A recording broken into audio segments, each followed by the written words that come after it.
Bonjour à tous et bienvenue dans ce tutoriel vidéo de compétences Mac où aujourd'hui on va parler du nouveau Safari sous OS X Yosemite et on va voir un peu les nouveautés qu'il nous propose. Donc tout d'abord, Safari se dote bien sûr d'une nouvelle interface comme tout le reste du système et on peut dire que c'est une interface épurée, voire peut-être un peu trop. Donc la première chose que je vous conseillerais, c'est de rajouter notamment le bouton d'accueil qui par défaut n'est plus là. Donc on va aller dans présentation, personnaliser la barre d'outils et on va pouvoir faire reglisser la petite maison qui sert, vous le savez, à revenir à votre page d'accueil. Ça vous évitera de fermer la fenêtre et d'en rouvrir une à chaque fois que vous voudrez retourner sur Google par exemple. Je vais également rajouter Top Site, les onglets iCloud qui peuvent bien servir pour accéder à une page web que vous avez ouverte sur un autre appareil et on va faire terminer. Donc pour moi le bouton accueil est quand même le minimum pour un navigateur, donc c'est un peu, je trouve ça un peu abusé qu'il l'enlève par défaut, surtout que ça peut poser problème aux personnes qui ne savent pas qu'on peut personnaliser la barre d'outils. Donc voilà, en voyant cette vidéo, le souci est réglé. Donc une nouvelle interface, beaucoup plus épurée. Il est également plus rapide et moins gourmand en énergie, vous le verrez si vous avez un Mac portable. Il intègre également les URL simplifiées. Donc par exemple, si je vais sur le site d'Apple,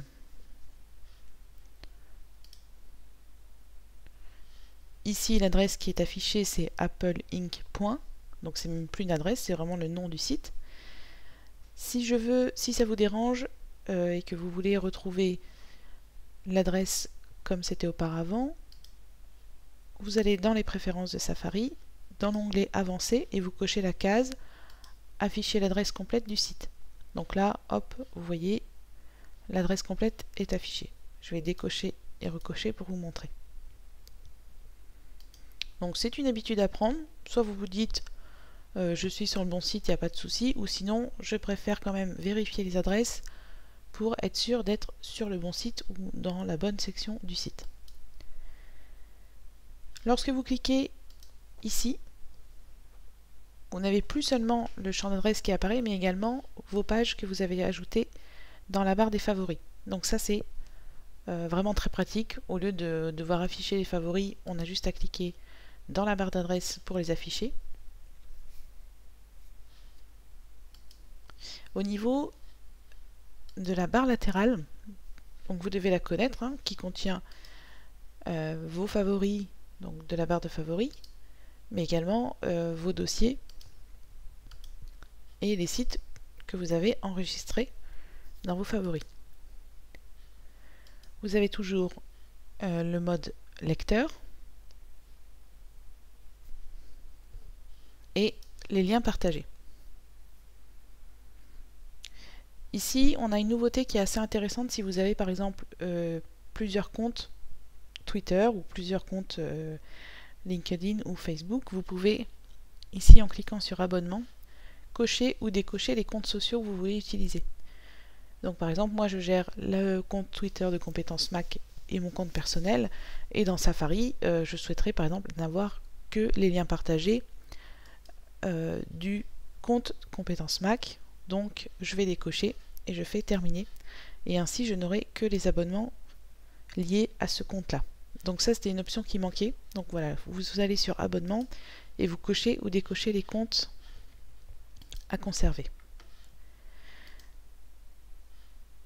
Alors donc dans notre liste de lecture, nous avons comme avant un champ de recherche, les lus et les non lus.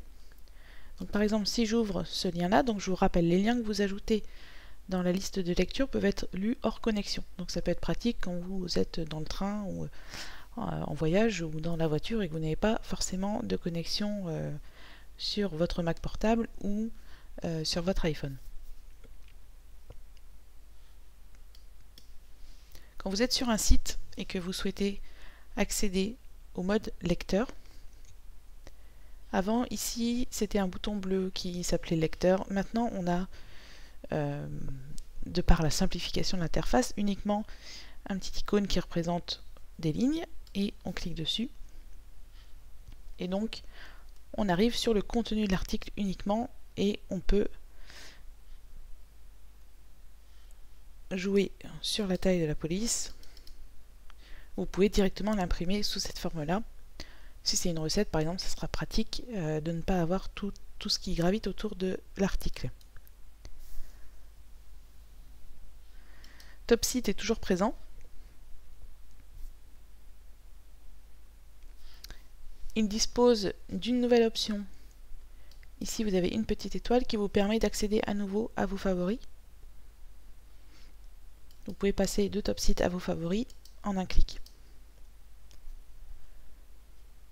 La navigation par onglet est bien sûr toujours disponible. Et en cliquant ici, vous avez tous les onglets qui sont ouverts en miniature. Grâce aux onglets iCloud, vous voyez les pages web ouvertes sur vos autres appareils. Donc là-dessus, rien de neuf. Et je crois que c'est tout pour les nouveautés de Safari. N'hésitez pas à faire tout le tour des options et des boutons. Je vous le rappelle, pour personnaliser la barre d'outils, vous allez dans Présentation, personnaliser la barre d'outils, ou vous faites directement un clic droit ici, personnaliser la barre d'outils. Voilà, donc Safari fonctionne très bien. Encore une fois, c'est un très bon navigateur. Il est optimisé, donc par défaut, il bloque certains modules, Flash ou tout ce qui est lié à la vidéo et qui consomme beaucoup d'énergie et donc de batterie. Donc il suffit de cliquer sur, par exemple, une vidéo YouTube, il suffit de cliquer pour activer le module et voir votre vidéo. Voilà donc les nouveautés de Safari sous Yosemite et je vous souhaite une bonne continuation sur votre Mac.